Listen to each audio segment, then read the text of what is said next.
কচুয়ায় জমজম charitable ট্রাস্টের অর্থায়নে Ramadan food pack বিতরণ। কচুয়া প্রতিনিধি জিশান আহমেদ নান্নুর পাঠানো তথ্য ভিডিও চিত্রে দেখুন বিস্তারিত।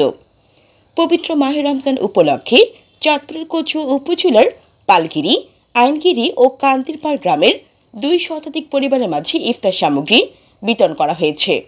রবিবার বিকালে পালগিরি দারুল ইলুম সুবহানিয়া নুরানি মাদ্রাসা মাঠে স্থানীয়দের মাঝে উপহার হিসেবে রমজানের ইফতার সামগ্রী বিতরণ করা হয়েছে। উপজেলা যুবদলের সহ সভাপতি মোহাম্মদ আক্তার হোসেনের সভাপতিত্বে ও মাদ্রাসার সেক্রেটারি মনির হোসেন মাস্টারের পরিচালনায় প্রধান অতিথি হিসেবে বক্তব্য রাখেন উপজেলা সমাজসেবা কর্মকর্তা মোহাম্মদ নাহিদ ইসলাম। বিশেষ অতিথির বক্তব্য রাখেন উপজেলা জামায়াতে ইসলামীর সাবেক আমির মাওলানা মোহাম্মদ হারুনুর রশিদ, বিশিষ্ট সমাজসেবক মোহাম্মদ শাহাদাত হোসেন, মাদ্রাসার প্রধান শিক্ষক মোহাম্মদ শাখাওয়াত হোসেন, সমাজসেবক আহসানুল্লাহ, বাবুল মিয়াজি, প্রবাসী হাবিব হোসেন, ডাক্তার জসিমউদ্দিন, মহসিন মিয়া, ইব্রাহিম খলিল সজীব, ইব্রাহিম খলিল স্বপন সহ আরও অনেকে।